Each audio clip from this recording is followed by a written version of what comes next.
Proceed, Selina, to procure my fall, and by the doom of death in woes and all. Merchant of Syracuse, plead no more. I am not partial to infringe our laws.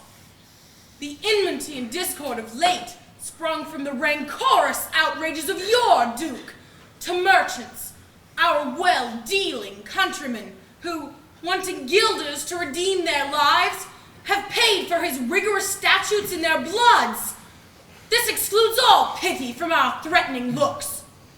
Nay, more! If any born at Syracuse be seen at Ephesus, he dies. His goods confiscate to the Duchess dispose, unless 1,000 marks be levied to quit the penalty and ransom him. Thy substance, valued at the highest rate, cannot amount to more than 100 marks. Therefore, by law, thou art condemned to die. Yet this my comfort, when your words are done. My woes and likewise with the evening sun. Well, merchant, say in brief why thou left'st thy native home, and for what reason thou camest to Ephesus. A heavier task could not have been imposed than I to speak my griefs unspeakable. Yet the world may witness my end. I'll utter what my sorrow gives me leave.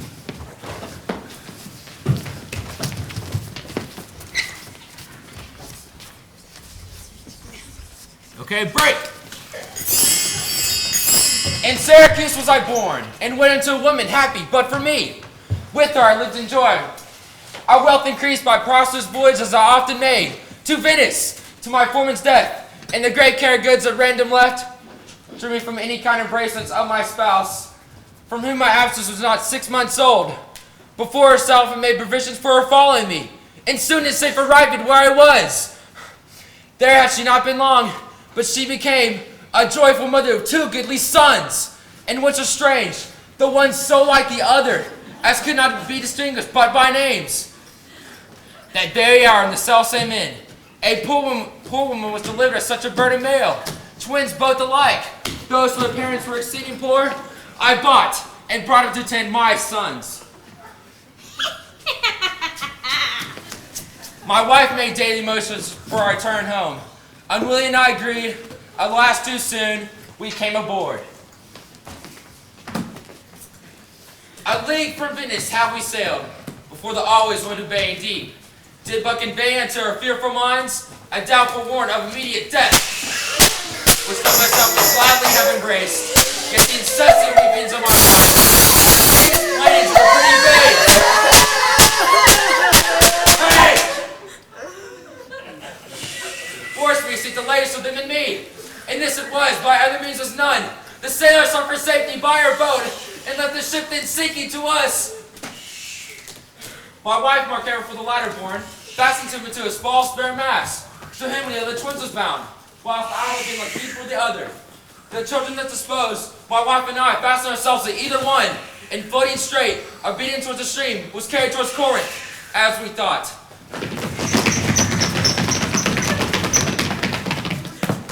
Oh, let me say no more. Gather the rest by that went before. Nay, forward, old man, do not break off so. For we may pity, though not pardon thee. We are encountered by a mighty rock, which being violently borne upon, split our helpless ship in the midst. Her part, poor soul, seeming with lesser weight but not with lesser woe, was carrying more speed before the wind. And in our sight they few were taken up by fishermen of Corinth. At length another ship seized us, and gave helpful welcome to the shipwright guests, and therefore homeward did they bend their course. Thus have ye heard me sever from my bliss, and by misfortunes was my own life prolonged, to tell sad stories my own mishaps. When for the sake of them thou sorrowest for, would do me the favor to tell what is befallen of them and thee till now. My youngest boy in yet my eldest care, at 18 years became inquisitive of his brother, and importuned me. And so his servant's case was like. Reft of his brother, he had adopted his name. My bear him company in the quest of him. 5 summers have I spent in farthest Greece, roaming clean through the bounds of Asia, and coasting homeward, came to Ephesus, hopeless to find, yet loath to leave unsought. But here must end the story of my life, and happy were I in my timely death. Get all my travels warn me they live. O hapless Aegeon, whom the fates have marked to bear the extremity of dire mishap.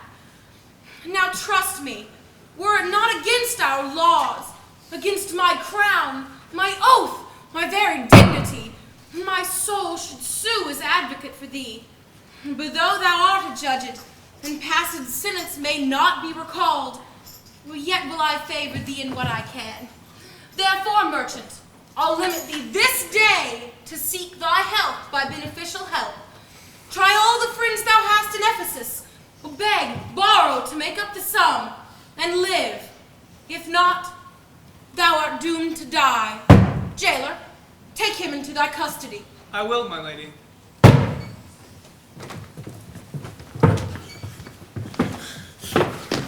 Hopeless and helpless doth the Aegean wind, but the procrastinator's wife will sin.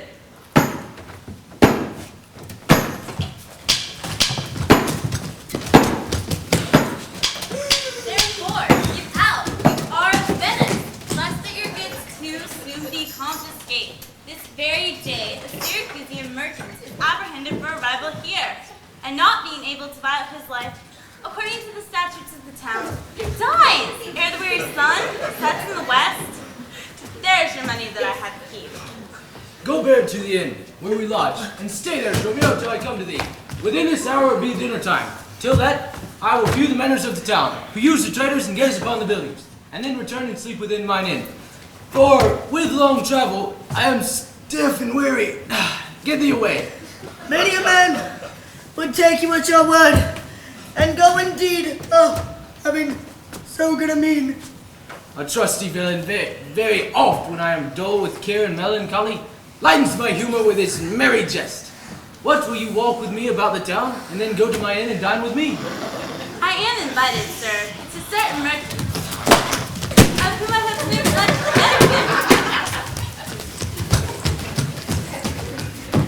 I crave your pardon. Soon at 5 o'clock, please you, I'll meet with you upon the mart, and afterwards consort you until bedtime. My present business calls me from you now. Farewell till then. I will go lose myself and wander up and down the city. Sir, I commend you to your own content. She that commends me to my own content, commends me to the thing I cannot get. I to the world am like a drop of water, that in the ocean seeks another drop, who falling there to find his fellow forth, unseen, inquisitive, confounds himself. I too to find a mother and a brother, oh, in quest of them unhappily lose myself. Ah, here comes the almanac of my true date. How now? How chanced thou return so soon? Return so soon? Brother approach too late. The cabin burns. The pig falls from the spit. The clock has strucken 12 upon the bell. My mistress made it upon my cheek. She is so hot because the meat is cold. The meat is cold because you come not home. You come not home because you have no stomach. You have no stomach having broke your fast. But we that know it is to fast and pray are pendant for your default today. Stop your wind, sir. Tell me this, I pray. Where is the money I gave you? Oh, 6 pence that I had, Wednesday last, to pay the saddler for my mistress's crupper. The saddler had it, sir, I kept it not. I am not in the sport of humor now. Tell me and dally not, where is the money? We being strangers here, how darest thou trust so great a charge from thine own custody? I pray you jest, sir, as you sit at dinner. I from my mistress come to you in post. If I return, I shall be post indeed, for she will score your fault upon my pate. Methinks your maw, like mine, should be your clock, and strike you home without a messenger. Come, Dromio, come, these jest out of season. Reserve them till a merry hour than this. And tell me, where is the gold I gave in charge to thee? To me, sir, why you gave no gold to me? Come on, sir knave, have done your foolishness, and tell me how thou hast disposed thy charge. My charge was but to fetch you from the mart. Home to your house, sir, the Phoenix. To dinner. My mistress and her sister stays for you. What, wilt thou flout me thus into my face? Being forbid! Being forbid!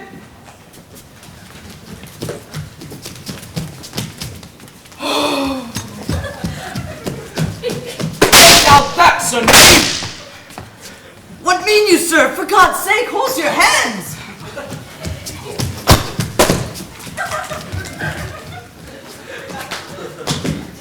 Hold your hands! Nay, and you will not. I'll take my heels. Oh. Upon my life, by some device or other, the villain is overwrought of all my money. They say this town is full of gypsies, tramps, and thieves. As nimble jugglers that deceive the eye. Dark working sorcerers that change the mind. And soul-killing witches that deform the body. The skies teach us crouching mountebanks around. Admitting that's my evening upset. If it proves so, I will be gone the sooner. I up to the inn and seek out this evil place. I gladly feel my money is not safe.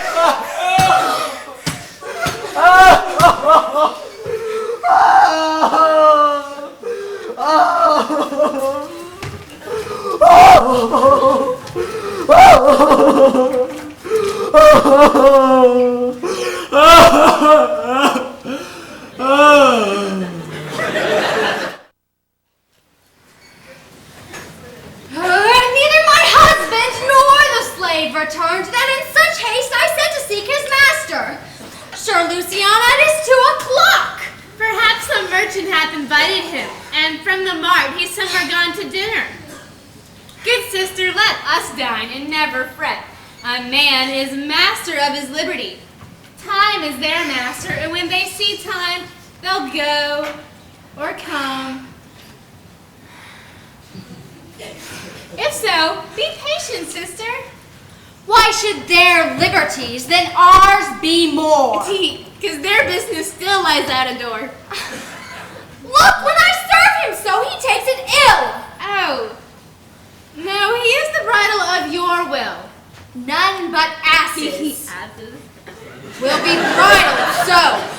Why, headstrong liberty is lashed with woe. There's nothing situate under heaven's eye, but hath his bound in earth, in sea, in sky. The beasts, the fishes, and the winged fowls are their male subjects and at their controls. Man more divine, the master of all of these, lord of the wide world and wild watery seas, and dude with an intellectual sense and souls of more preeminence than fish and fowls, are masters to their females and their lords. Then let your will attend on their accords. This servitude makes you to keep unwed. Not this, but troubles of the marriage bed. But were you wedded, you would bear some sway. Oh, ere I learn love, I'll practice to obey. How if your husband starts some other where? Till he come home again, I would forbear. Patience unmoved! No marvel though she pause, they can be meek that have no other cause. A wretched soul, bruised with adversity, we bid be quiet when we hear it cry. But were we burdened with like weight of pain, as much or more we should ourselves complain. So that hast no unkind mate to grieve thee. With urging, helpless patience should relieve me. And if thou shalt live to see thy bride bereft, this full-begged patience and thee will be left. Well, I will marry one day, but try. Look, here comes your man. Now is your husband nigh. Is your tardy master at hand? Nay, he is at 2 hands at me. Oh, and that my 2 ears could witness. But didst thou speak with him? Knowest thou his mind? Aye, he spoke his mind upon mine ear. Beshrew his hand, I scarce could understand it. Spake he so doubtfully thou couldst not feel his meaning? Nay, he struck so plainly I could too well feel his blows. And withal so doubtfully I could scarce understand them. But say, I prithee, is he coming home? It seems he hath great care to please his wife. My mistress, sure my master is horrid mad! Horrid mad! Born mad, thou villain! I mean not cuckold mad, but sure my master is stark mad. When I desired him home to dinner, he asked me for 1,000 marks in gold. "'Tis dinner time," quoth I. "By gold," quoth he. "Your meat doth burn," quoth I. "By gold," quoth he. "Will you come," quoth I. "By gold," quoth he. "Where's 1,000 marks I gave thee, villain?" "The pig," quoth I, "is burned." "By gold," quoth he. "My mistress, sir." "Hang up thy mistress. I know not thy mistress. Out on thy mistress." Quoth who? Quoth my master.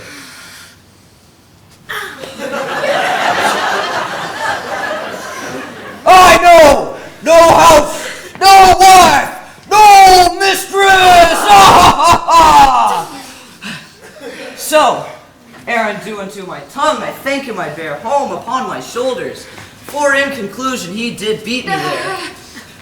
Back, slave, and fetch thy master home! Go back and beat new beaten home? Oh, for God's sake, send some other messenger. Back, slave, or I will break thy pate across. And he will bless thy cross with another beating. Between you I shall have a holy head. Ow, ow, ow, ow, ow, ow. Hence, prating peasant, fetch thy master home! Am I so round with you as you with me, that like a football you spurn me thus? You spurn me hence, hill, spurn me hither. If I last in this service, you must case me in leather. Hi, how impatience blurreth in your face.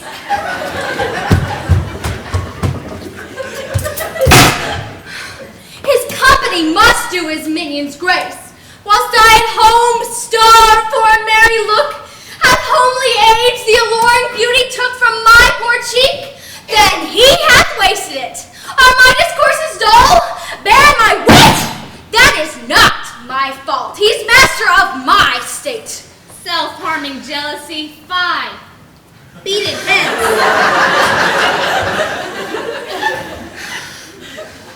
Unfeeling fools can with such wrongs dispense. I know his eye doth homage otherwhere, or else what lets it that he would be here.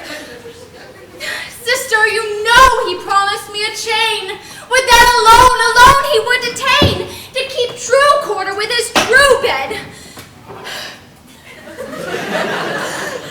But since my beauty can no longer please his eye, I'll weep what's left away, and weeping die.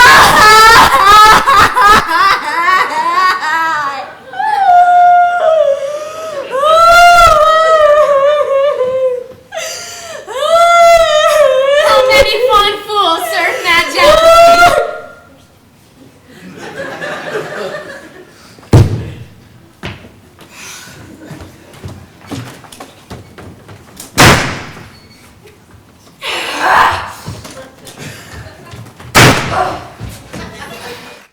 You can count on the Car Place in Canton, where quality costs no more. The Car Place, complete automotive service and brand name tires for less. Michelin, BF Goodrich, General American Radials, and more. And you get nationwide tire and service warranties. Locally owned and operated, the Car Place in Canton. 575 at exit 20 on the Access Road across from Riverstone Plaza and Cherokee Bank. The Car Place. You can count on us. Quality costs no more. Romeo is laid up safe to the inn, and the heedful slave is won and forth and cared to seek me out. By computation and my hostess's report, I could not speak with Dromio, since at first I sent him from the mart. How now, sir, is your merry humor altered? As you love strokes, so jest with me again. You know no inn, you receive no gold, your mistress sent to have me home to dinner. Wast thou mad that thus so merrily thou didst answer me? What answer, sir?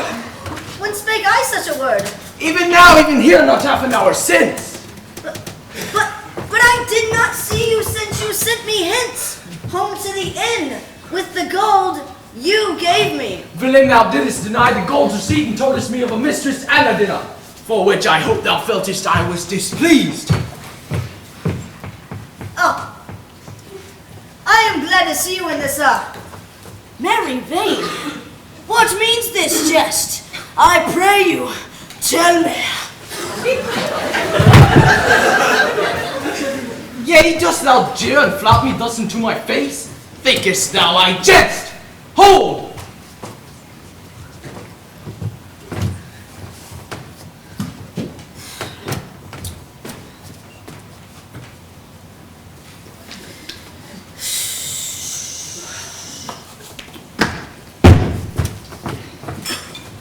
Take thou and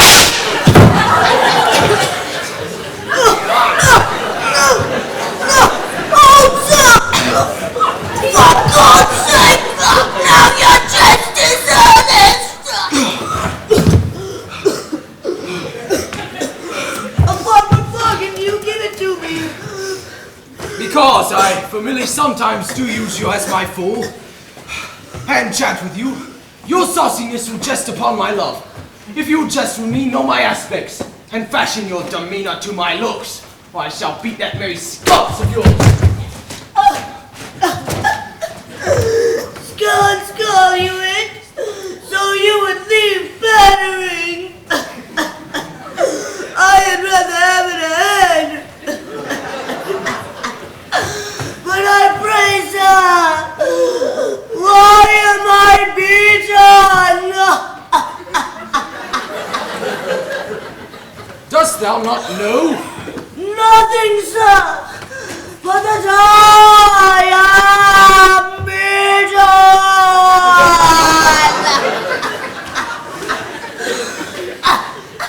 Shall I tell you why? Aye, son, wherefore? For they say every why hath a wherefore. Why, first for flouting me, and then wherefore for urging it a second time to me.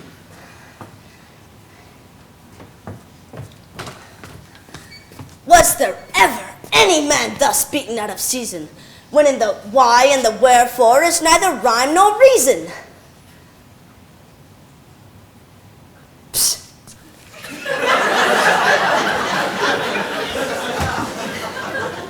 Well, sir, I thank you. Thank me, sir, for what? Marry, sir, for this something that you gave me for nothing. Oh, I'll make your men's necks to give you nothing for something. But say, is it dinner time? No, sir, I think the meat wants that I have. In good time. What's that? Basting. Well, when 'twill be dry. If it be, sir, I pray you eat none of it. Your reason? Well, lest it make you choleric.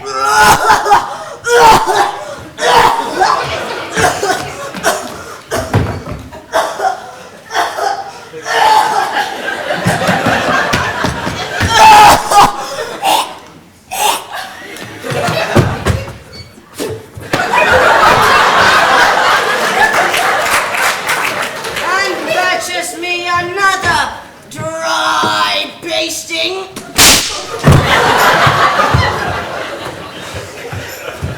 By what rule? Marry, sir, by your rule as plain as the plain bald baits of Father Time himself. Why, but there's a many a man that hath more hair than wit. Aye, not a man of those, but he hath the wit to lose his hair. Why, thou didst conclude hairy men playing dillers without wit? Well, thus I meant it. Time himself is bald, and therefore to the world's end will have bald followers.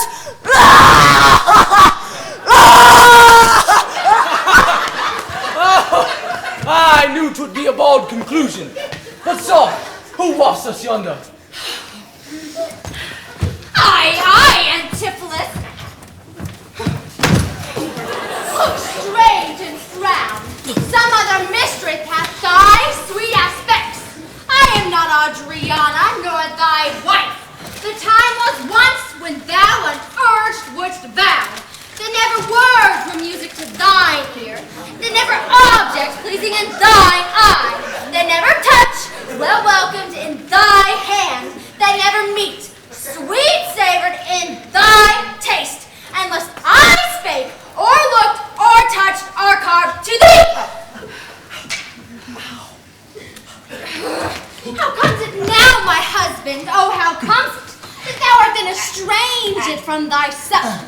Thyself I call it being strange to me, that undefilable, incorporate, and better than thy dear self's better part.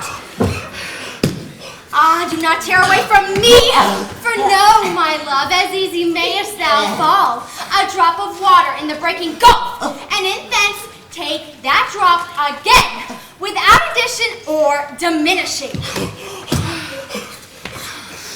Wouldst thou not spit at me and at me and hurl the name of husband in my face?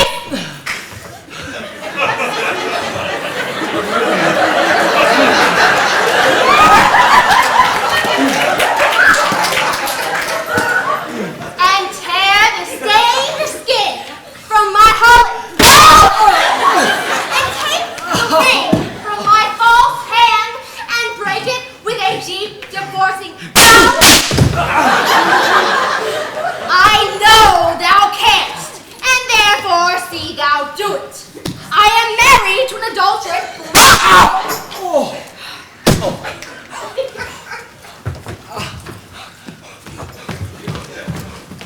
Keep then, fair league, truce with thy true bed. I live disdained, thou undishonored.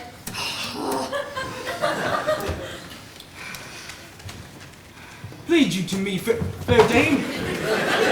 I know you not. In Venice I'm but 2 hours old. As strange unto your town as to your talk. All your words by my wit being scanned. Once one word, by all my wit to understand. Aye, brother, how the world has changed. When were you wont to use my sister thus? She sent for you by Dromio home to dinner. By Dromio? By me? By thee! And this thou didst return from him, that he did buffet thee there, and in his blows denied my house for his, and me for his wife. Villain, didst thou converse with this gentlewoman? What is the course and drift of your conspirators? Rise up! I never saw her till this time! Dost thou liest for her every word? Didst thou deliver to me on the mark? I never spake with her in all my life. Then how can she thus call us by our names? Unless it be by inspiration. How ill agrees it with your gravity to converse such grossly with your slave, abetting him to thwart me in my mood?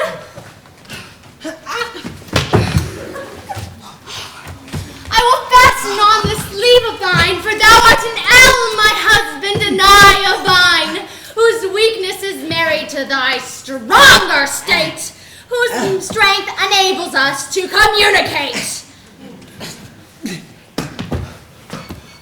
To me she speaks, and moves me as her theme. Oh, what was I married to her in a dream? Or sleep I now, and think I hear and see all this? What errors drives our eyes and ears amiss? Until I know this sure uncertainty, I'll entertain the offered fallacy. Romeo, go bid the servants spread for dinner. I cross me for a sinner. This is the fairyland. Oh, spite of spites. We talk with goblins and owls and sprites. If we'll weigh them not, the swelling soul, they'll suck our breath, or pinch us black and blue. Why prayest thou to thyself and answerest not, Dromio, thou am transformed, master. Am I not? I think thou art in mine, and so am I. Nay, master, both in mind and in my shape. Thou hast thine own form. No, I am an ape. If thou art changed to us, 'tis to an ass.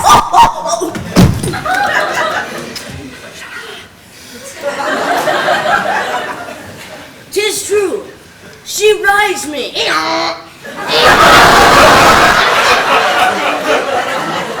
And I long for grass. 'Tis so. I am an ass!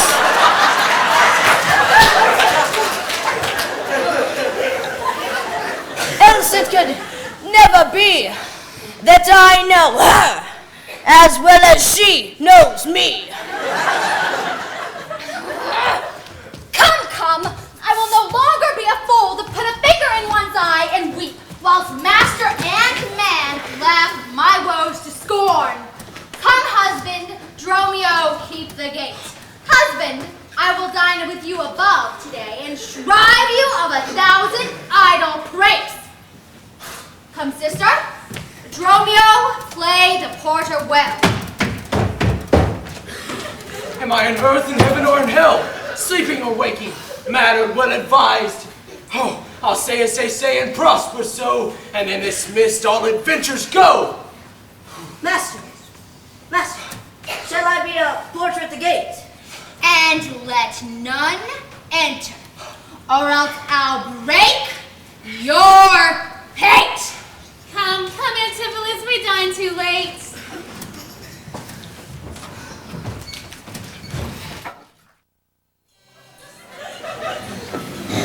Good Signora Angela, you must excuse us all. My wife is shrewish when we keep not ours. Please say that I lingered at your shop to see the making of her carcanet, and that you will bring it home tomorrow. But here's a villain that would face me down. I met him on the mart, and then I beat him, and charged him for 1,000 marks in gold. And that I did deny my wife and house? Thou drunkard thou, what's thou mean by this? Say what you will, sir, but I know what I know. That you beat me at the mart. I have your hand to show. If the skin were parchment and the blows you gave me were ink, your own handwriting would tell you what I think. I think thou art an ass! Marry, so it doth appear. By the wrongs I suffer and the blows I bear, I should kick, being kicked, and being at that pass. You should keep from my heels and beware of an ass. Ha ha ha. You're sad, Signor Balthazar. Pray God, our cheer may answer my good will and your good welcome here. I'm all your dainties chips, sir. And you're welcome, dear. Oh, Signor Balthazar. Either at flesh or at fish, a table full of welcome makes scarce a dainty dish. Good meat, sir, is common that every child affords. Aye, and welcome more common. For that's nothing but words. Small cheer and great welcome makes a merry feast. Yes, to a miserly host, and more sparing guests. But though my case be mean, please take them in good part. Better cheer may you have, but not with better heart. But soft, my door is locked. You, go bid them let us in. Vaughn, Bridget Barrett, Cicely Gillian, Gid. Mo motors capone cats come idiot patch. Either get thee from the door or sit down at the hatch. Dost thou call us for such store?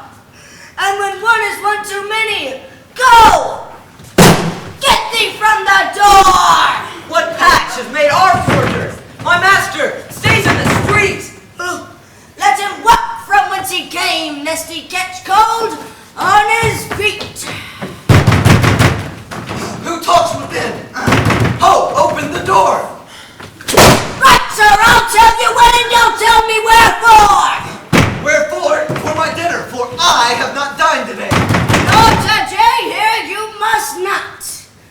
Come again when you may. What art thou that keepest me out of the house that I own?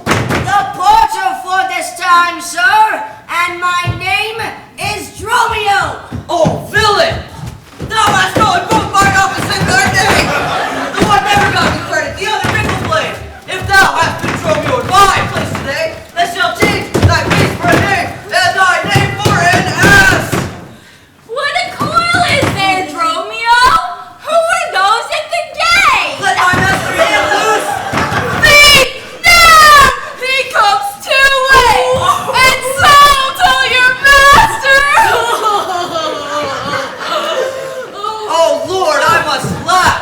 Ha ha ha! How about you with a proverb? Shall I set it in my staff? Ha! Well, having you with another, that's when, can you tell?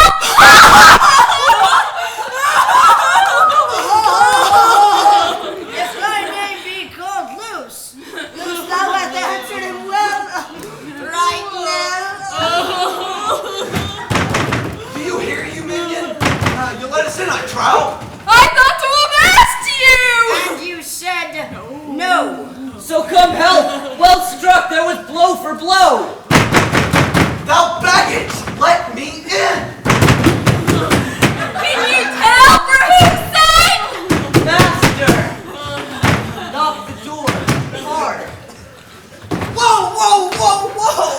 Oh, let him not till it ache! Oh! You'll cry for this minute if I beat the door down. Oh, what needs all that? No pair of stocks in the town! Who is at the gate that keeps all this noise? By my trust, your town is troubled with unruly boys. Are you there, wife? You might have come before. Wife, sir knave, get thee from the door! Anon! I got you. Anon!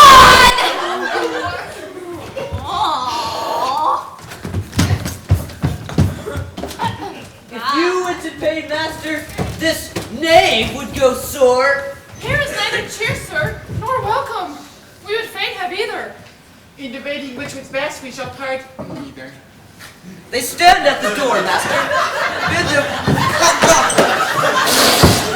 Oh, there's something in the wind that we cannot get in. You would say so, master, if your garments were thin, your cake is warm within. Phew, you stand here in the cold. It would make a man mad as a buck to be so bought and sold. Go fetch me something. I'll break open the gates. I'll break any breaking here and I'll break your name's pate. Man, we break it word with you, sir. Aye, words are what win. So break it in his face so we break it not behind.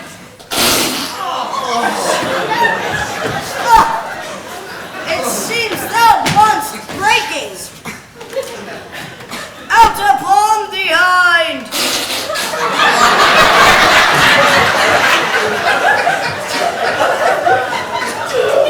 There is too much out upon thee. Oh, I pray thee, let me in. Aye, when fowls have no feathers and fish have no fin. Well, I'll break in. Go borrow me a crow. A crow without a feather, master, mean you so. For a fish without a fin, there's a fowl without a feather. Get thee gone and fetch me an iron crow. Have patience, sir, or let it not be so. Herein you war against your reputation and draw within the compass of suspect the inviolated honor of your wife. Her sober virtue, years and modesty, plead on her part some cause to you unknown. I doubt not, sir, but she were well excused. Why at this time the doors are made against you? Be ruled by me, depart in patience, and let us to the tiger all for dinner. Then, about evening, come yourself alone to know the reason of the strange restraint. If by some strong hand you offer to break in,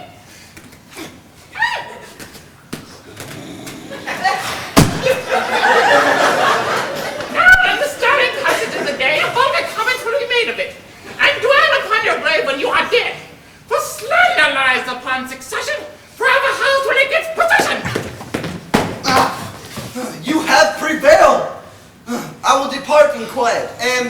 and despite of mirth mean to be merry. I know a wench of excellent discourse, pretty and witty, wild, and yet too gentle.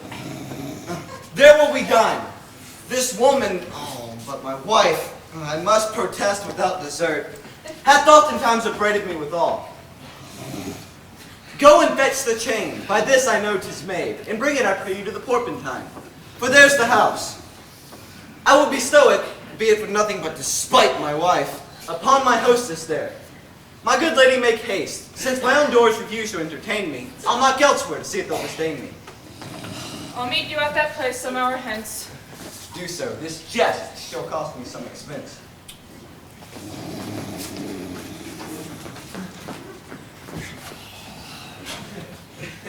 Security State Bank is your all-in-one resource bank. From free checking, PC banking to ATM banking, we can serve all of your needs. At Security State Bank, you'll find we believe banking means taking care of our customers' needs. That's why we have loans available to fund home improvements, a new car, a new business adventure, and more. We put the money you need in your pocket. As a customer of Security State Bank, you can expect quality customer service whether your needs are simple or complex. Whatever shape your dreams take, we can make them a reality. Security State Bank, member FDIC.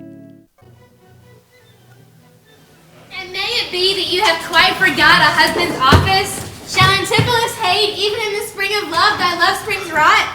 Shall love in building grow so ruinant? If you did wed my sister for her wealth, then for her wealth's sake use her with more kindness. Or if you like elsewhere, do it by stealth. Muffle that false love with some show of blindness. Let not my sister read it in your eye. Be not thy tongue that own shame's orator. Oh, look sweet, speak fair. Come, disloyalty. Apparel vice like virtue's harbinger. Bear a fair presence. Though your heart be tainted, teach sin the carriage of a holy saint. Be secret false, what need she be acquainted? What simple thief brags of his own attaint? This double wrong to trim with thy bed and let her read it in thy looks at board. Shame hath a bastard thing. Well managed. Ill deeds is doubled with an evil word. Alas, poor women, make us but believe being compact of credit that you love us. Though others have the arm, show us the sleeve. We in your motion turn and you may move us. Then, gentle brother, get you in again. Comfort my sister, cheer her, call her wife. 'Tis holy sport to be a little vain when the sweet breath of flattery conquers strife. Sweet mistress, what your name is, else I know not. Nor by what wonder do you hint of mine? Less in your knowledge and your grace you show not. Let our earth's wonder more than earth divine. Teach me, dear creature, how to think and speak. Lay open to my earthy gross conceit. Smooth, red, in errors. Smothered in errors. Feeble, shallow, weak. The folded meaning of your words' deceit. Oh, against my soul's pure truth, why labor you to make it wander in an unknown field? Are you a god? Would you create me new? Transform me? Oh, then into your powers I'll yield. But if that I am I, then well I know!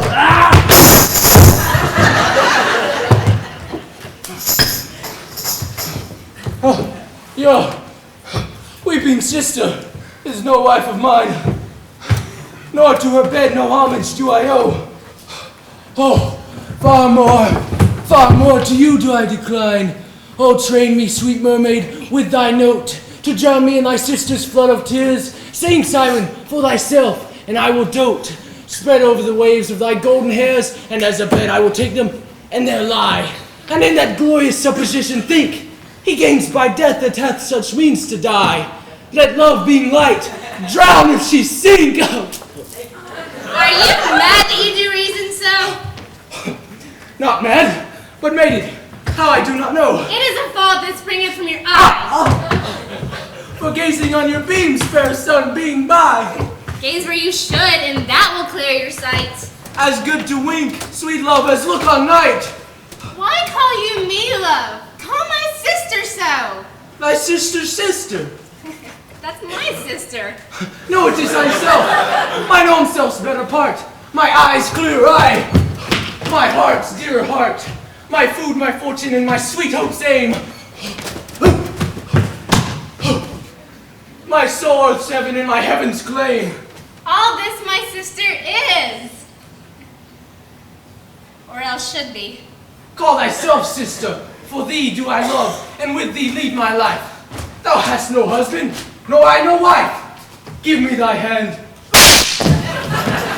Son of sir, hold you still. I'll fetch my sister to get her goodwill.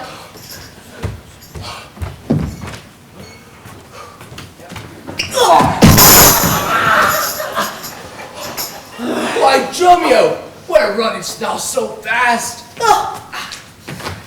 Do you know me, sir? Am I Dromio? Am I your man? Am I myself? Ah, Dromio, thou art my man and thou art thyself. I am an ass.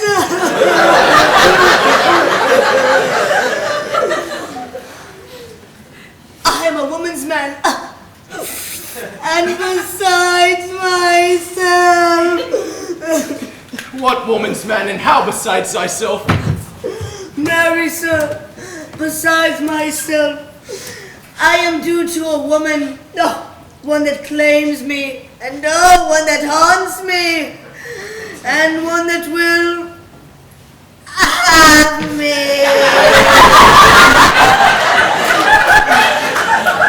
What claims lays she to thee? Marry, sir, such a claim as you would lay to your horse, and she would have me as a beast. Not that I, being a beast, she would have me, but that she, being a very beastly creature, just lay claim to me. What is she? A very reverend body, I, such a one as a man may not speak of without he say, Sir Reverence, I have but lean luck in the match, and yet she is a wondrous, fat marriage.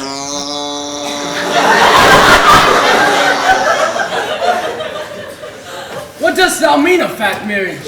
Oh, sir, she's the kitchen wench and all grease. And I know not what use to put her to, but make a lamp of her and run from her at her own light. I warrant her rags and the tallows in them will burn, well, a pull in winter.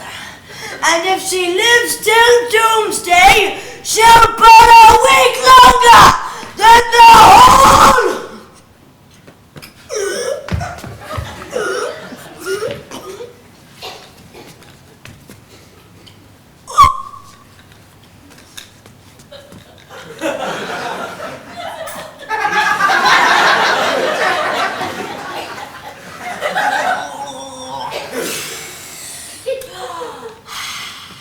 World.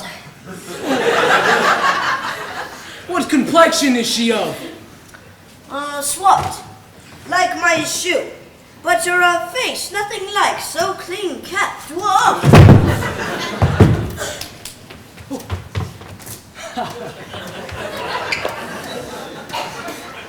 For why? She sweats. A man may go over shoes in the grime of it. Well, that's a fault that water will mend.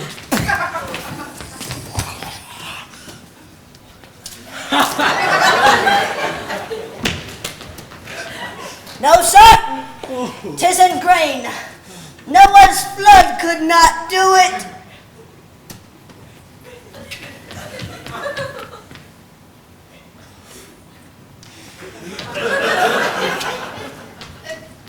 What's her name? Nell. Loose Nell, but her name in 3/4, that's an L. And 3/4 will not measure her from hip to hip.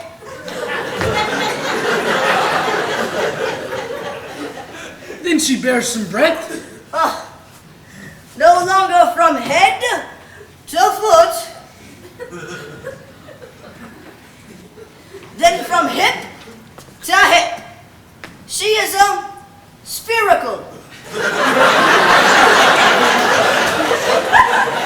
Like a globe.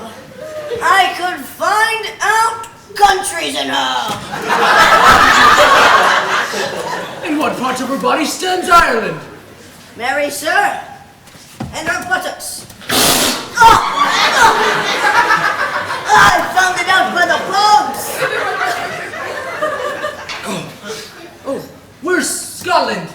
I found it by the Baroness, hard in the palm of her hand. Where France?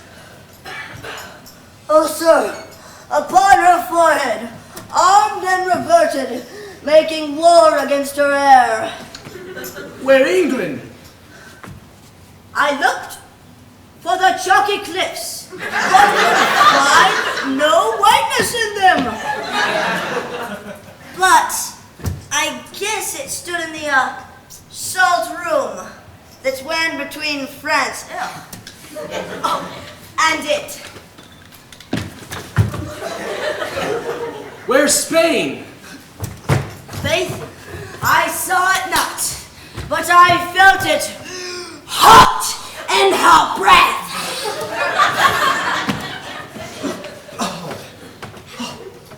Where America? The Indies? Oh, sir, upon her nose, all over embellished with rubies, carbuncles, and sapphires, declining their rich aspect to the hot breath of Spain, who sent whole armadas of corrects to be ballast at her nose.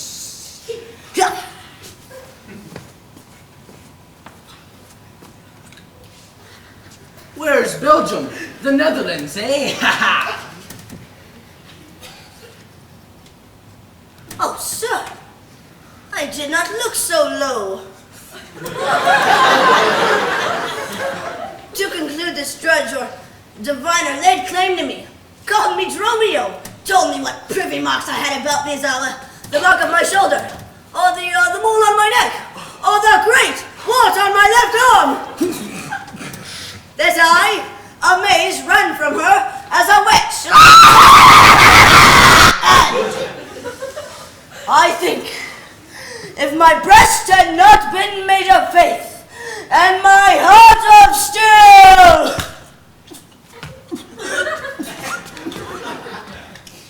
she had turned me to a curtal dog and made me turn with the wheel. Go hie thee presently post to the road. Oh! And if any wind blow from shore, we will not harbor in this town tonight. Oh! And if any bark put forth, come to me on the mark, where I will stay till thou return to me. Well, if everyone knows us, and we know none, 'tis high time, I think, to trudge back and be gone. As from a bear we had to run for life, so fly I from her that would be my wife. Oh, there's none but witches do inhabit here, and therefore 'tis high time I were hence. She that doth call me husband, even my soul doth for a wife abhor, but her fair sister, possessed with such a gentle sovereign grace, of such enchanting presence and discourse, has almost made me traitor to myself. But least myself be guilty to self-wrong, I'll stop mine ears against the mermaid's song. La la la la la la la la la la la la la la. Master Syphilis. La la la la la la la la la la la la la. Master Antipholus. Aye, that's my name. No, here is the chain. I thought to have taken you at the Porpentine, but the chain unfinished made me stay thus long. What is your will that I shall do with this? What? Please yourself, sir. I have made it for you. Made it for me? My lady, I bespoke it not. Not once, nor twice, but 20 times you have. Go home with it and please your wife withal. And soon at supper time I'll visit you and receive my money for the chain. I pray you receive your money now, for fear you never see the chain nor money more. Or You are a merry man, sir. Fare you well.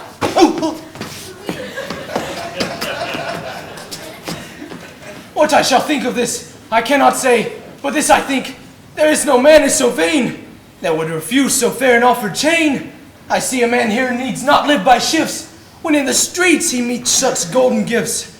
Oh, I'll to the inn, and there for Dromio stay. If any ship put forth, then straight away. Oh. Saturate your senses. Immerse yourself in beauty. Surrender to serenity. Revel in unique artisan works. For you or someone special, choose a gift that eludes time. Wildcat on a Wing, Ball Ground, Georgia. Lawson Chevrolet Oldsmobile, North Georgia's largest Chevy dealer, has a tremendous selection of new cars and trucks for immediate delivery. We have over 19 acres of new and used vehicles for you to select the one that's just right for you.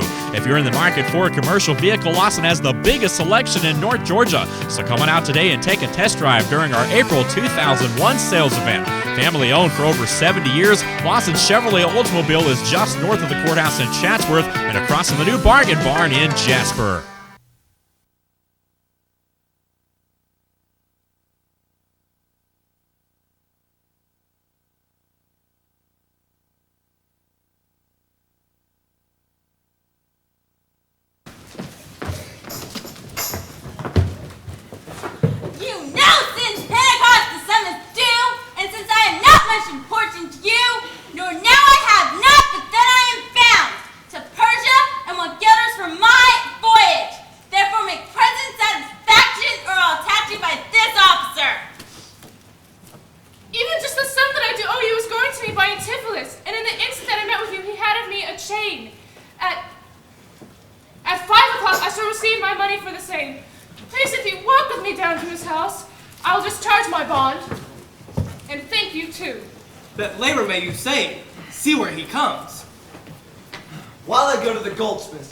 Go thou and buy a rope sin, that I will bestow among my wife and her confederates, for locking me out of my doors by day. But soft, I see the goldsmith now. Get thee gone, buy thou a rope, and bring it home to me. I'd buy £1,000 a year. I'd buy a rope.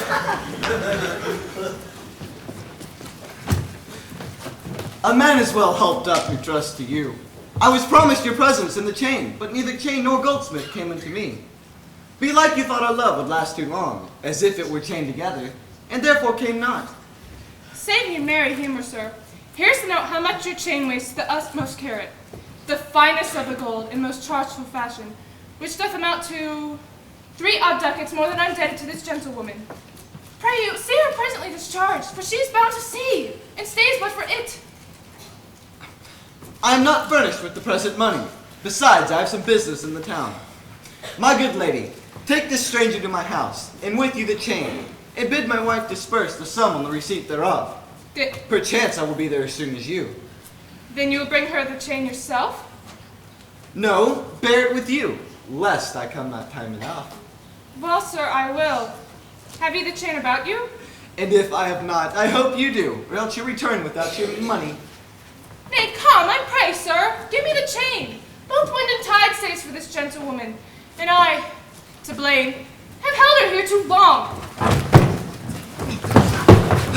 Good Lord! You use as dalliance to excuse your breach of promise to the porpentine. Should have tried you for not bringing it, but like a shrew, you first begin to brawl. The hour steals on! I pray you, sir, dispatch! You hear how she importunes me? The chain!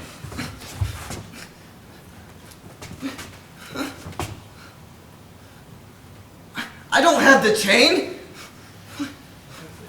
You know I gave it you even since. Either send me the chain or send me by some token!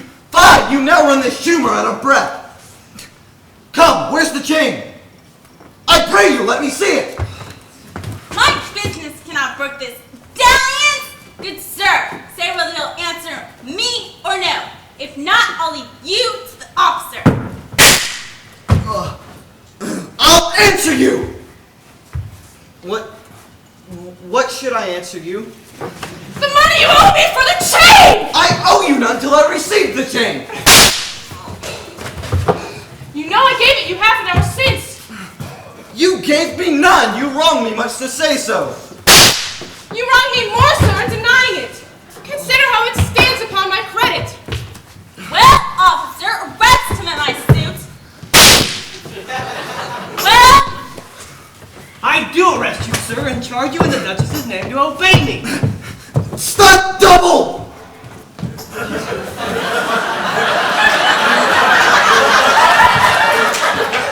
Enjoy.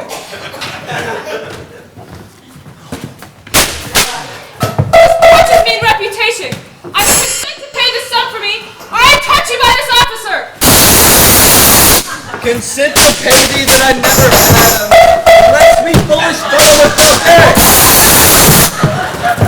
There's thy faith!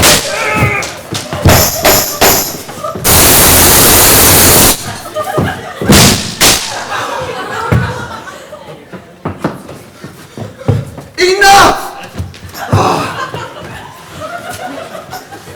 You killed it!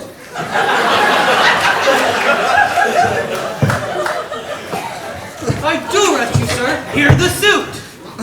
And I do obey thee, till I give thee bail. But, sirrah, you must buy this story as dear as the metal of your shop will answer. Sir, I shall have law in Ephesus. To your notorious shame, I doubt it not. Master, there's a ship.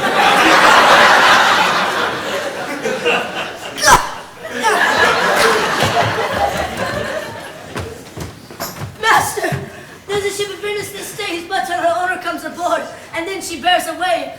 Our furniture I have conveyed aboard, and I have bought the oil, and the balsamum, and the aqua vitae. The ship is in her trim, sir. The merry wind blows fair from land. They stay for not at all, but for their owner, master, and yourself. How now, a madman? Thou peevish sheep, what ship of Venice stays for me? A ship you sent me to?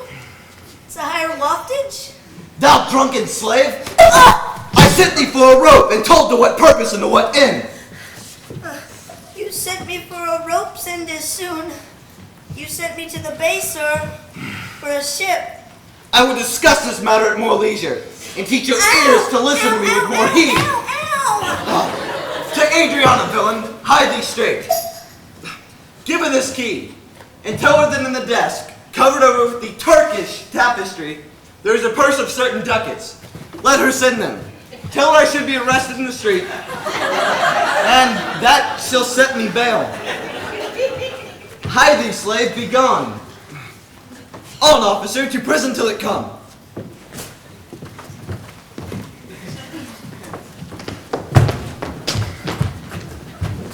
To Adriana? That is where we dined. Where Nell and Lucid claim me for their husbands. They are too big, I hope, for me to compass. They're the robbers, although against my will. The servants must, the masters must fulfill. Ba-da-bow, ba-da-bow, ba-da-bow, ba-da-bow.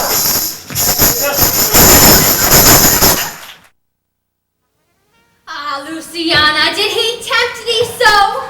Mightst thou perceive austerely in his eye that he did in earnest plead yea or no?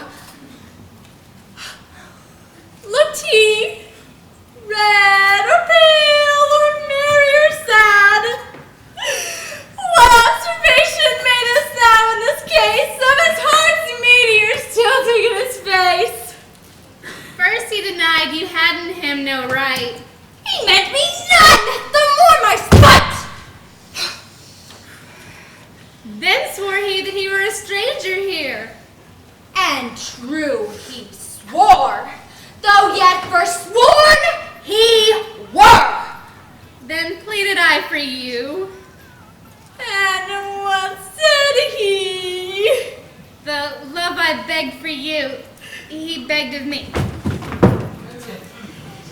With what persuasions did he tempt thy love? With words that in an honest suit might move. First he did praise my beauty, then my speech. Did speak him fair? Have patience, I beseech. I cannot, nor I will not hold me still my tongue, while not my heart shall have his will.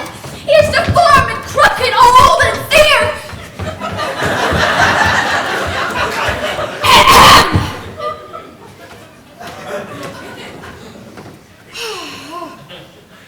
Ill-faced, worse-bodied, shapeless everywhere, vicious, ungentle, foolish, blunt, unkind, stigmatical and making worse in mind.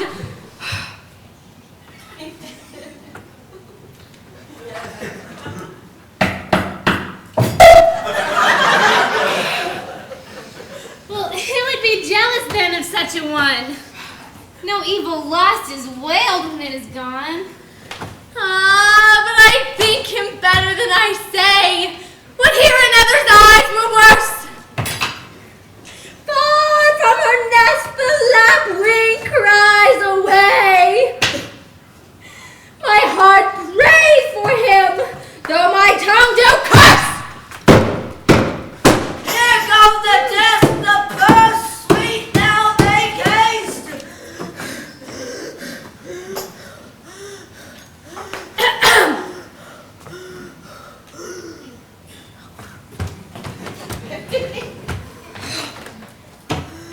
How hast thou lost thy breath?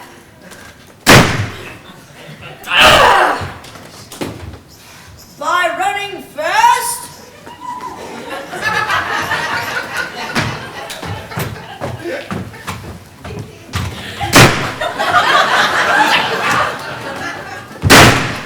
Where is thy master, Dromio? Is he well? Nay, he's in Tartar limbo. Worse than hell. A devil in an everlasting garment hath him, one whose hard heart is buttoned up with steel. A fiend, a fairy, pitiless and rough, a wolf, nay worse, a fellow, all in buff. A bad friend, a shoulder clapper, ha ha! Oh, but it's countermands, and the passages of alleys, creeks, and narrow lands. A hound that runs counter, yet draws dry foot well, and one, before Judgment Day, carries poor souls to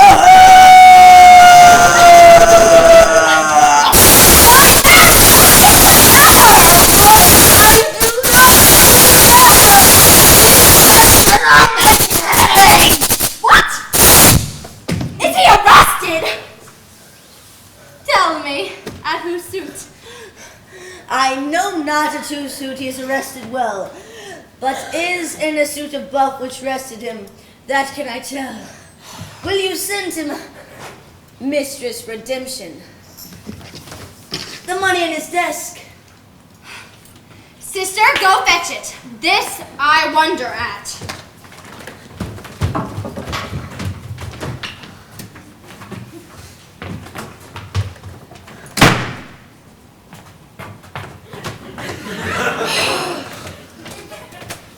Thus he, unknown to me, should be in debt. Tell me.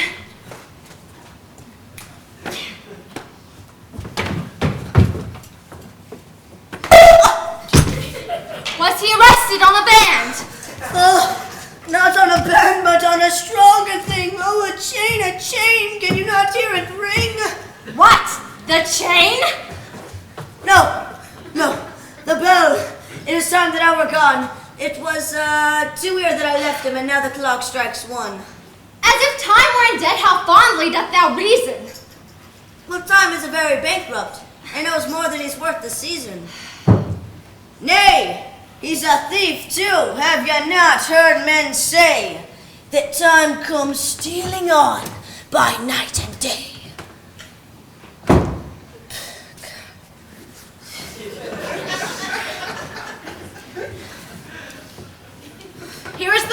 Dromio. Bear it fast and bring thy master home immediately. Sister, go you with me. I am pressed with conceit. Conceit my comfort. And my injury.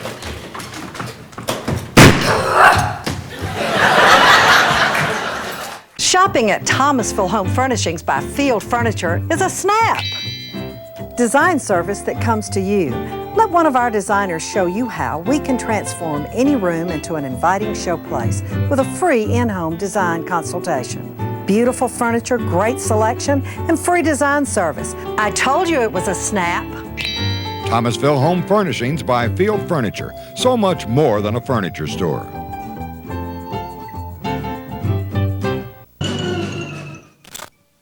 There's not a man I meet but doth salute me.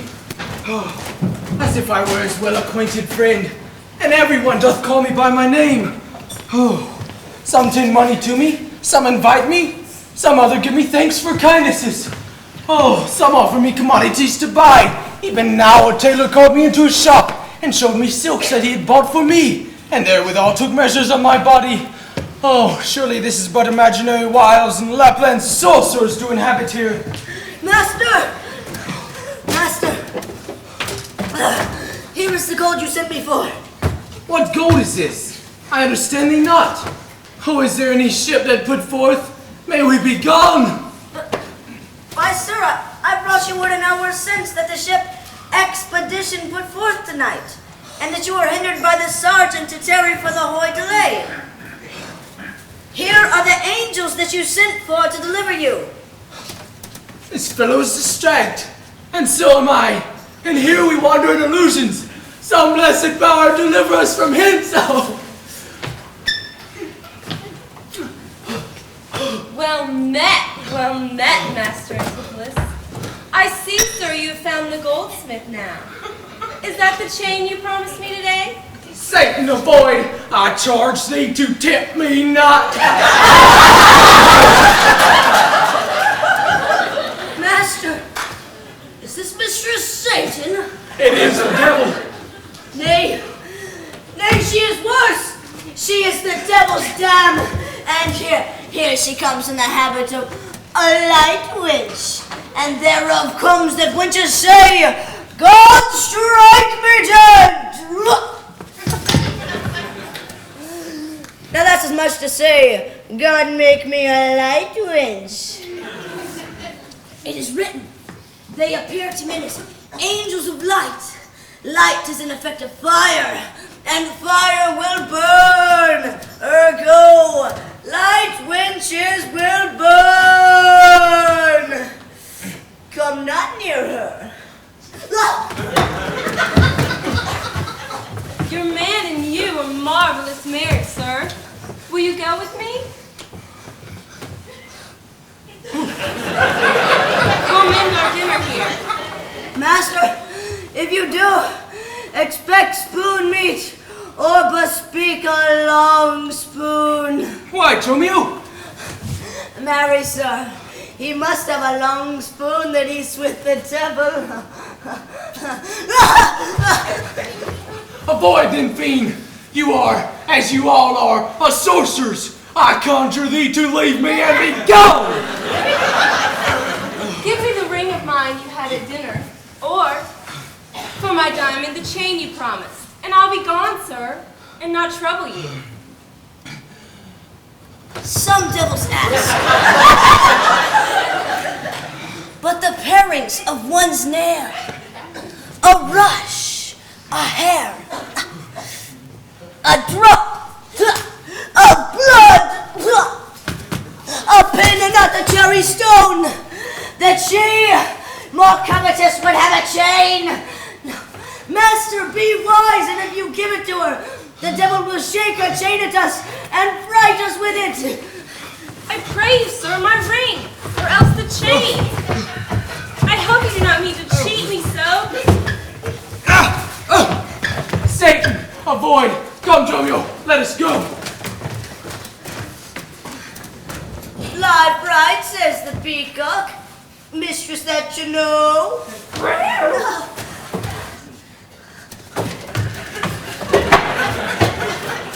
Romeo!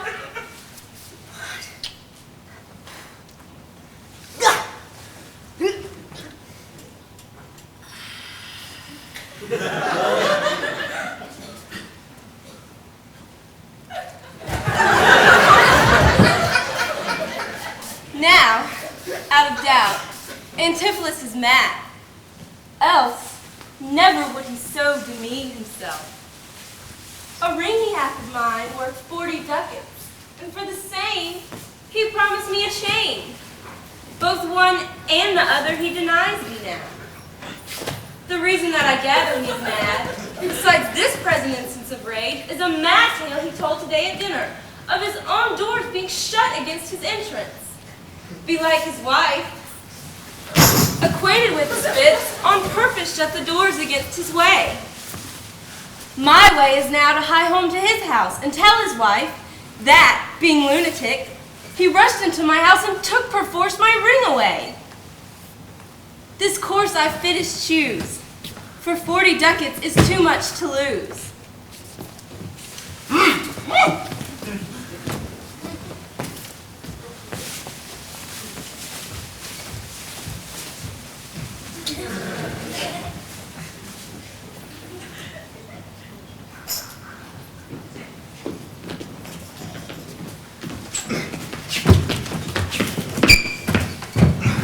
Fear me not, man. I will not break away. I'll give thee, ere I'll leave thee, so much money to warrant thee as I'm arrested for. My wife is in a wayward mood today, and will not lightly trust the messenger that I should be attached in Ephesus. I tell you, 'twill sound harshly in her ear. Here comes my man now. I think he brings the money. How now, sir? Have thee that I sent thee for? Here's that I warrant will pay them all. But where's the money? Why, sir, I gave the money for the rope. 500 ducats, villain, for a rope? I serve you, sir, 500 at the rate. And to what end did I bid thee hie thee home? To a rope's end, sir, and to that end am I returned. And to that end I welcome you. Good sir, be patient. Nay, 'tis for me to be patient. I am in adversity. Good. Now hold thy tongue. Nay, rather persuade him to hold his hands. Thou whoreson, senseless villain. I would, senseless sir, that I might not feel your blows. Thou art sensible in nothing but blows, and so is an ass. I am an ass indeed. You may prove it by my long ears. Ow, ow, ow, ow. I have served him from the hour of my nativity to this instant, and have received nothing at his hands for my service but blows. For when I am cold, he heats me with beating. When I am warm, he cools me with beating. I am waked with it when I sleep, and raised with it when I sit. I am driven out of doors with it when I go from home, and welcomed with it when I return. Nay, I bear it upon my shoulders, like a beggar wants a brat. And I think when he hath lamed me, I will beg with it from door to door to door. Come, go along. My wife comes yonder. Mistress, respite venom, or rather, the prophecy like the parrot. What? You are the rope's end. What? Wilt thou still talk? How say you now? Is not your husband mad? His incivility confirms no less. Good Dr. Pinch, you are the conjurer. Establish him to his true self, and I will please you what you will demand. Alas, how fiery and how sharp he looks. Mark how he trembles in his ecstasy. Give me your hand and let me feel your pulse. Here's my hand. Let it feel your ear.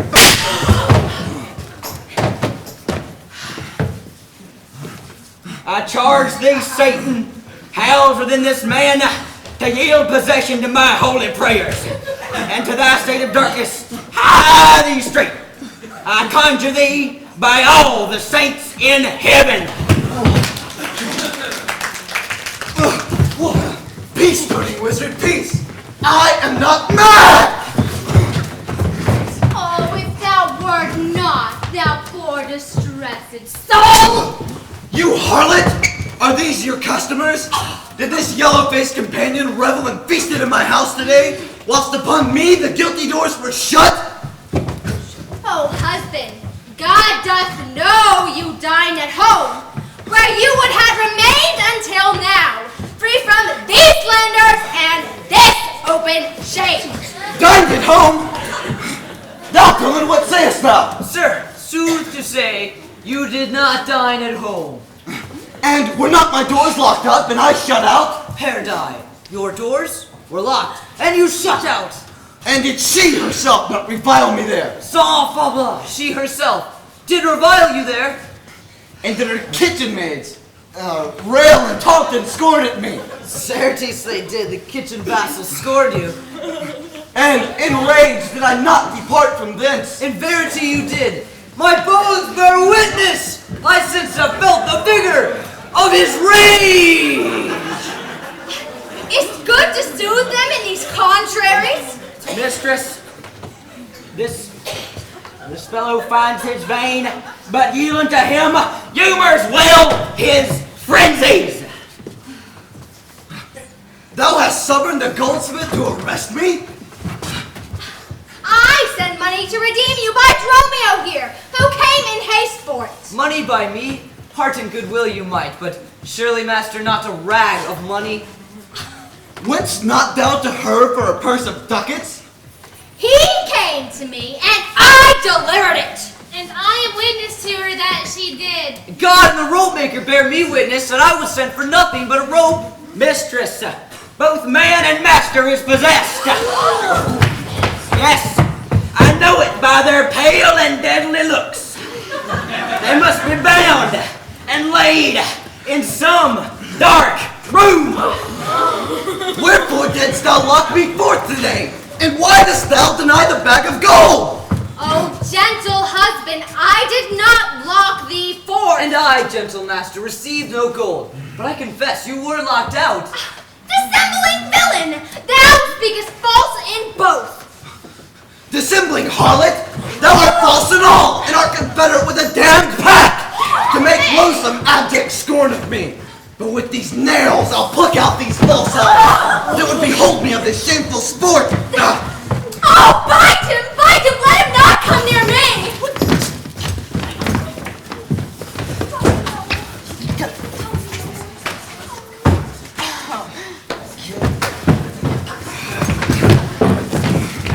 More company! The fiend is strong within him!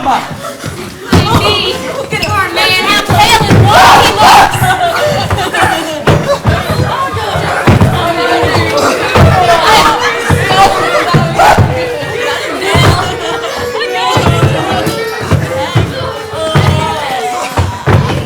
Will you murder me? Thou jailest thou! I am thy prisoner! Wilt thou suffer them to make a rescue? Go! Find this man, for he is frantic too!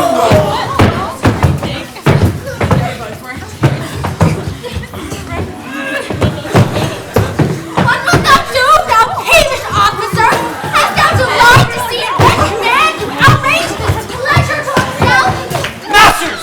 Let him go! He is my prisoner! Let him go! If he is... If I let him go, the death will be required of me!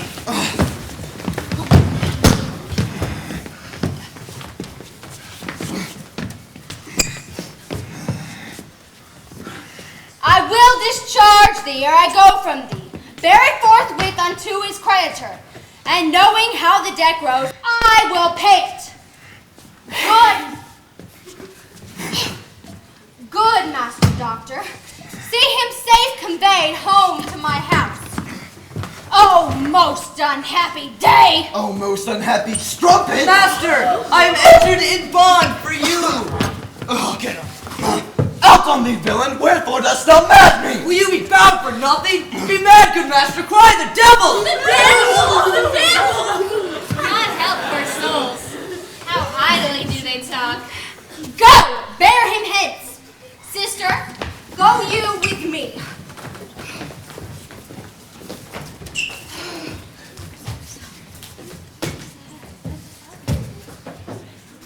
Tell me, at whose suit was he arrested at? One, Angela, a goldsmith. Do you know her? I know the lady. What's the sum he owes? husband had of her. He did bespeak me a chain, but he had it not. Whenas your husband, all enraged today, came to my house and took away my ring. The ring I saw upon his finger now. Straight after did I meet him with a chain. It may be so, but I did never see it. Come, jailer, I long to know the truth hereof at large. God for thy mercy, they're loose again! Help and make us sword! Let us all away to find more help! Away! He'll kill us all!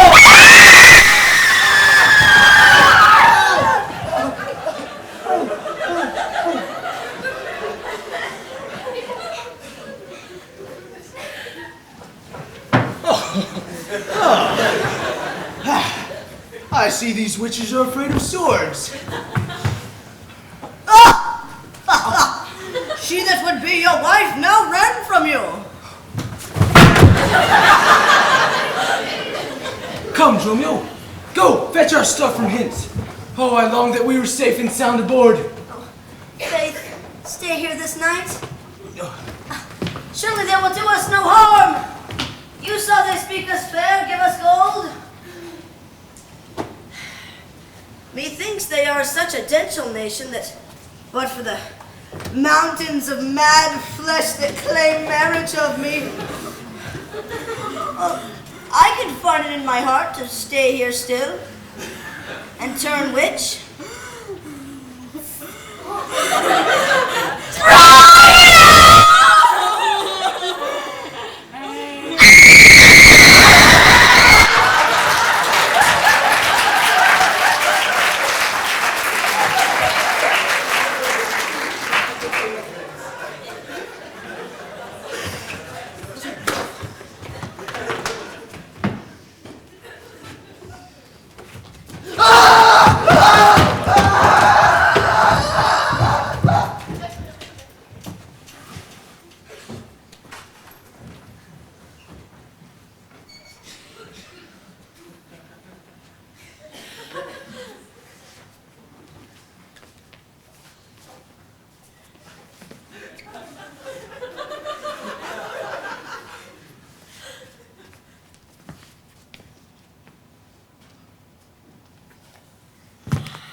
Upon that cheek.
Romeo!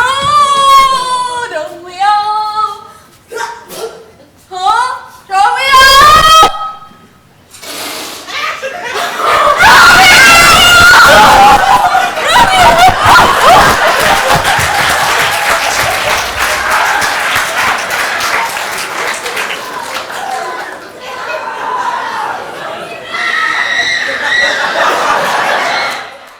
During my career as a Delta pilot for over 30 years, I took a lot of pride and satisfaction in taking care of my passengers who were my clients. Here at Cherokee Bank, we have the same philosophy. You know, I moved my banking accounts when my bank got too big to remember me or to take care of me, like the time I needed to arrange a loan over the telephone, and that bank took over 3 weeks to close that loan. That's why I'm a member of the Board of Directors of Cherokee Bank. Here at Cherokee Bank, we take the time to know you, and we really care. Cherokee Bank is locally owned and managed by your friends and neighbors, and is my hometown bank.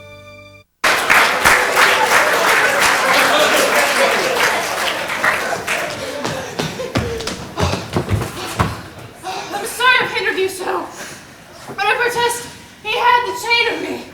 But most dishonestly, he doth deny it. How is the man esteemed here in the city? A very reverend reputation, of credit infinite, highly beloved, second to none that lives here in this city. His hand might command my wealth at any time. Speak softly, yonder as I walk. 'Tis so, and that silk chain about his neck, which he forswore most monstrously to have. Good lady, draw near to me. I'll speak to him. Signor Antipholus! I wonder much that you would put me to this shame and trouble, and not without some scandal to yourself, with circumstance and oath so to deny this chain which now you wear so openly. Beside the charge, the shame, imprisonment, you have done wrong to this, my honest friend, who but for staying on our controversy, had hoisted sail and put to sea today. This chain you had of me, can you deny it? I think it be. I deny it not. That you did, sir, and forswore it too. How? Who here heard me to deny it or forswear it? These ears of mine thou knowest did hear thee. Fie on thee, wretch! 'Tis pity that thou livest to walk where any honest man resorts. Thou art a villain to impeach me thus. I'll prove my honor and my honesty against thee presently if thou dare stand. I dare and do defy thee for a villain!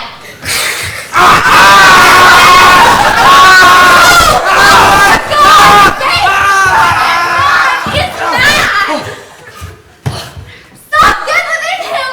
Take his sword away! Find Romeo too and bear them to my house! Run, master, run, for God's sake, take a house! This is some priory!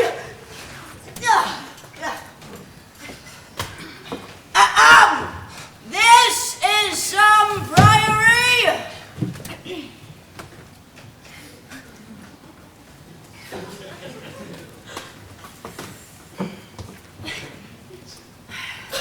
Now this is some priory. And oh, we are spoiled!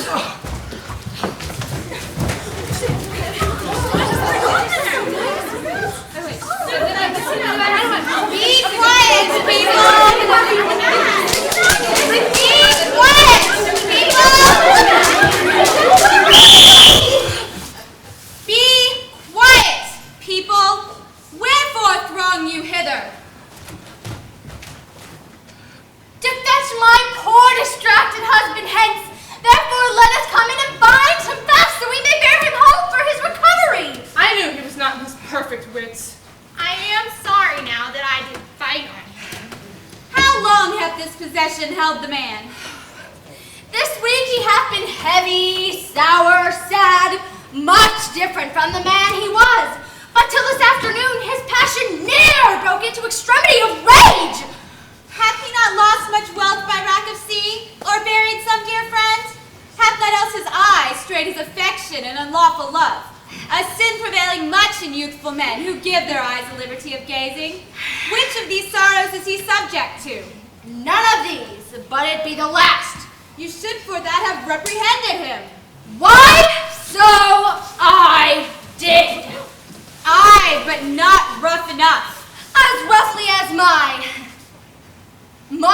haply would like me. Haply in private? And in assemblies too! Aye, but not enough. It was the copy of our conference at our bed, a bed he slept not for my urging it, that on board he fed not for my urging it, alone he was the idol of my theme, and still did I tell him it was vile and bad. And thereof came that the man was mad. The venom clamors of a jealous woman, poison more deadly than a mad dog's tooth. It seems his sleeves were hindered by thy railings, and thereof comes it that his head is light. Thou sayest his meats were sauced with thy upbraidings, and unquiet meals make ill digestion. Thereof, the raging fire of fever bred, and what's a fever but a fit of madness?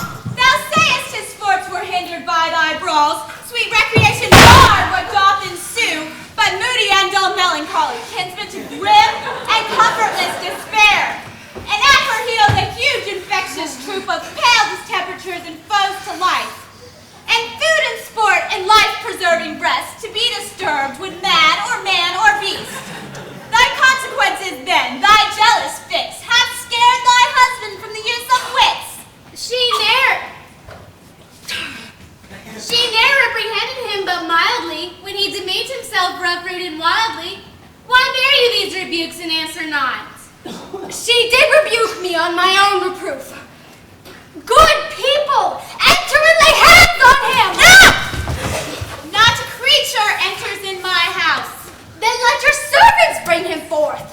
No, he took this place for sanctuary, and it shall privilege him from your hands till I have brought him to his wits again, or lose my labor in assaying it.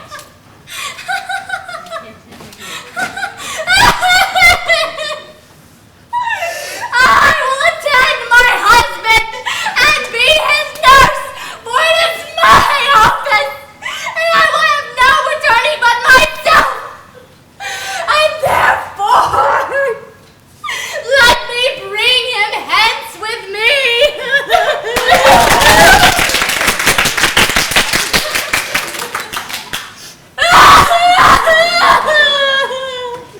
Be patient, for I will not let him stir till I have used the approved means I have, with wholesome syrups, drugs, and holy prayers to make of him a formal man again. It is a branch and parcel of my oath, a charitable duty of my order. Therefore depart, and leave him here with me.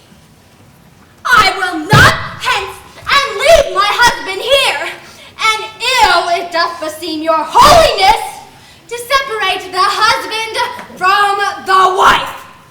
Be quiet and depart. Thou shalt not have him.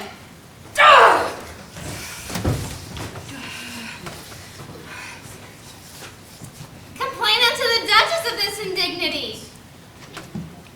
Come. Go. Go.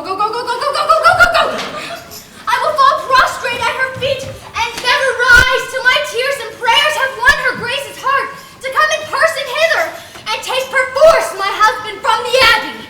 Anon, I'm sure the Duchess herself in person comes this way, to the melancholy bough, this place of death and sorry execution, behind the ditches of the abbey here. Upon what cause? Why, to see a reverend Syracusian merchant, who put unluckily into this bay, against the laws and statutes of the town, beheaded, publicly, for his offense. See where they come! We will behold his death!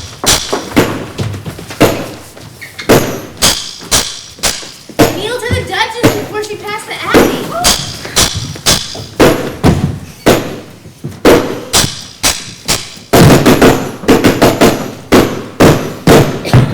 Yet once again, proclaim it publicly. If any friend will pay the sum for him, he shall not die. So much we tender him.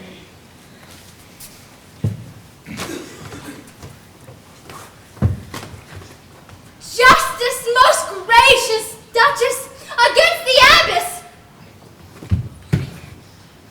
She is a virtuous and a reverend lady. It cannot be that she hath done thee wrong. If it may please your grace.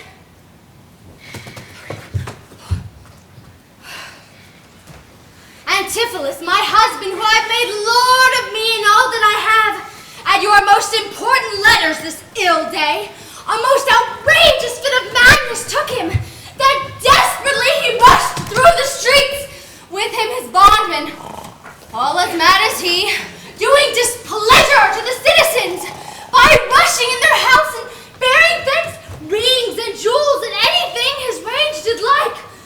Whilst I to take order for the wrongs I went, that here and there his rage had committed. Anon I wot not by what strong escape he did break from those who had the guard of him. And then, to bind them again, we came, and they fled to this abbey, where we followed them, and we were denied entrance. Therefore, most gracious Duchess, with thy command, have him be brought forth and home for recovery. Long since thy husband did serve me in my wars, and I to thee did engage a prince's word when thou didst make him master of thy bed, to do him all the grace and good I could. Well, go, one of you, knock at the abbey gate and bid the lady abbess come to me. This I will determine before I stir. Shift and save yourselves! My master and his man are both broke loose, beaten the maid to roll, and bound the doctor, whose beard they have singed off with great brands of fire. And ever as it blazed, they throw on him great pails of puddled mire to quench the hail. My master preaches patience to him, and all the while this man with scissors nips him like a fool. And sure, unless you send some present help, between them they will kill the conjurer. Peace, fool! Thou master and his men are here, and that which thou reports is false. Oh, mistress, I tell you true. I have not breathed almost since I did see it. He cries for you, and vows, if he can take you, to scorch your face and to disfigure you.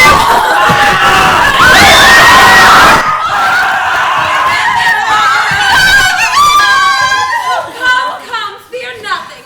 Stand by me. Fear nothing. Yes, well, guards with halberds. Ay me! It is my husband I see before me. Were he born about invisible, we just housed him here, and there he is beyond human thought of reason. Justice, your majesty. Oh, grant me justice. For the service I long since did thee, when I bestride thee in wars, and took deep scars to save thy life, and even lost blood for thee. Oh, grant me justice. Unless the fear of death doth make me dote, I see my son Antipholus, and Dromio. Justice, your majesty, against that woman there, whom you gavest to me to be my wife, hath abused and dishonored me, and even in the strength and height of injury, beyond imagination is the wrong that she this day hath shameless laid upon me. Discover how, and thou shalt find me just. This day, your majesty, while she shut the doors upon me, she and her harlots feasted within. A grievous fault, woman. Say, didst thou so? No, my lady. Myself, he and my sister did dine together before my soul, and that which thou accusest me is false in all. Ne'er may I look on day, nor speak on night, but you tell to your highness simple truth. Oh, perjured woman! They are both forsworn. In this the madman justly chargeth them. My lady, in truth, thus far I witness with him, that he dined not at home, but was locked out. But had he such a chain of thee, or no? He had, my lady, and when he ran in here, these people saw the chain about his neck. Besides, I will be sworn. These ears of mine did hear you confess. You had the chain of her. After you first forswore it on the mark, and thereupon I did sink my teeth in you, and then you fled to this abbey here, from whence I think you are come by miracle. I never came within these abbey walls, and I never saw the chain, so help me heaven. Why, what an intricate impeach is this! If here you had housed him, here he would have been. If he were mad, he would not plead so coldly. What? You say he dined at home, the goldsmith here. Well, she denies that saying. Sarah, what say you? M'lady, he dined with, her there, at the Porpentine. He did, and from my finger snatched that ring. What sawest thou him enter the abbey here? As sure, my liege, as I do see your grace. Why, this is strange. Go, one of you, call the abbess hither. I think you all are mated or stark mad. Most mighty Duchess, please vouchsafe me speak a word. Happily I see a friend who will save my life. In pain of something may deliver me. Well, speak freely, Syracuse, and what thou wilt. Is not your name, sir, called Antipholus? And is that not your bondman, Dromio? Within this hour I was his bondman, but he, I thank him, gnawed into my cords. Now am I Dromio and his man unbound. I am sure you both of you remember me. Ourselves we do remember, sir, by you, for lately we were bound as you are now. You're not Pinch's patient, are you? Why look you strange at me? You know me well. I have never seen you before in my life. How great thou changed me since you saw me last. In careful hours of time's to form in hand has been strange the features of my face. But tell me yet, dost thou not know my voice? Neither. Dromio nor thou? No, trust me, sir, nor I. I am sure thou dost. Well, I am sure I do not. And whatsoever a man denies you, you're now bound to believe him. Not know my voice? Oh, time's extremity hast thou so cracked and split in my poor tongue. In 7 short years, that here my only son knows not my feeble key of unto cares. Do this great face of mine be hid, and sap consuming winter's drizzle snow, and all the conduits of my blood froze up. Yet half the night of life's some memory, these wasting lamps some fading glimmer left, these dull deaf ears a little used to hear. All these are witnesses I cannot err. Tell me thou, my son Antipholus. I have never seen my father before in my life. But 7 years since in Syracuse, boy, thou knowest we parted. But perhaps, my son, thou shamest to acknowledge me in misery. The Duchess and all else in this city can witness that I've never seen Syracuse before in my life. Oh, he tells the simple truth, merchant. 20 years have I been patron to Antipholus, during which time he ne'er saw Syracuse. I think thy age and dangers do make thee dote. Most mighty Duchess, behold a man much wronged.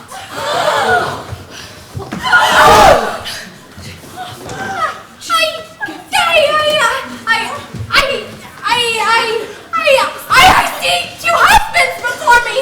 What if else my eyes that deceive me? What if these men is genius to the other? What and so of the two? Well, which is the natural man, which is the spirit? Oh, who deciphers them? I, m'lady, am Dromio. Command him away. I, my lady, am Dromio, pray, let me stay. Aegeon, art thou not Gerald's ghost? Oh, my own master, who hath bound him here? Whoever bound him, I will loose his bonds and gain a husband by his liberty. Behold, Aegeon, that thou beest the man who had a wife once called Amelia, who bore thee at a burden 2 fair sons. Thou beest the same Aegeon, speak, and speak unto the same Amelia. Why, here begins his morning story aright. With these 2 Antipholuses, with these 2 so alike, and these 2 Dromios, one in semblance, besides her urging of her rack at sea. Well, these must be the parents to these children, which are accidentally met together. Oh.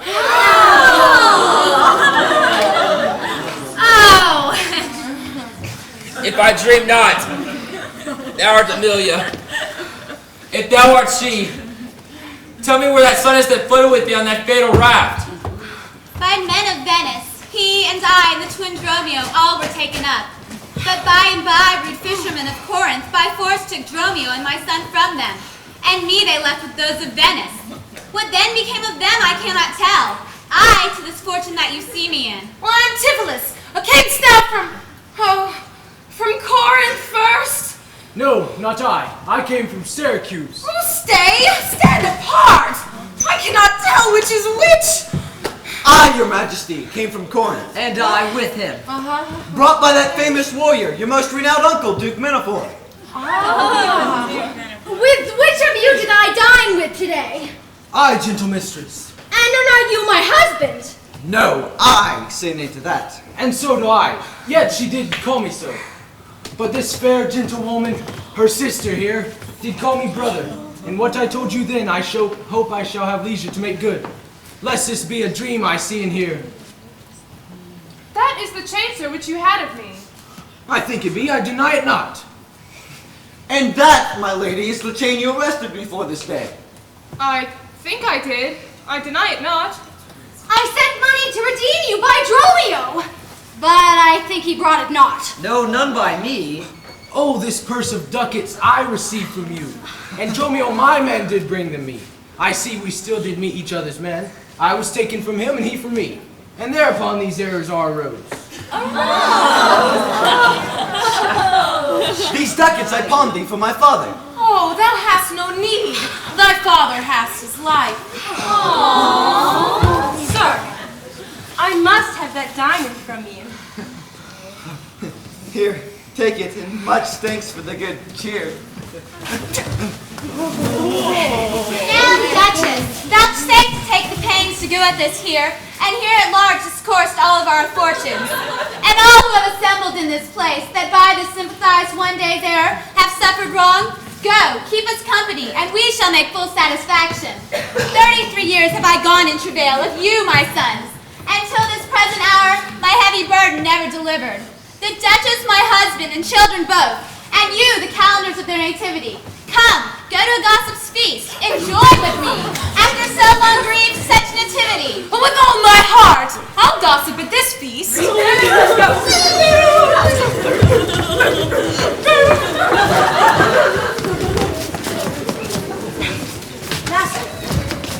Master, shall I fetch your stuff from a shepherd? Dromio, what stuff of mine hast thou embarked? Your goods that lay at tow, sir? At the inn? He speaks to me. I am your master, Dromio. Come, go with us. We'll look to that anon. Embrace thy brother there. Rejoice with him.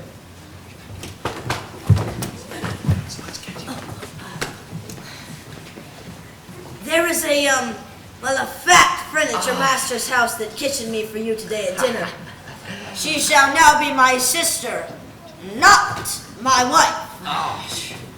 But methinks you are my glass, and not my brother. See, by you I am a sweet-faced youth. Well, will you walk in to see their gossiping? Oh, not I, sir. You are my elder. Ah, that is a question. How shall we try it? Well, we'll draw cuts for the senior.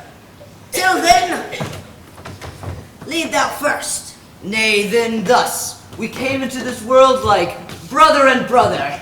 Now let us go, hand in hand, not one before another.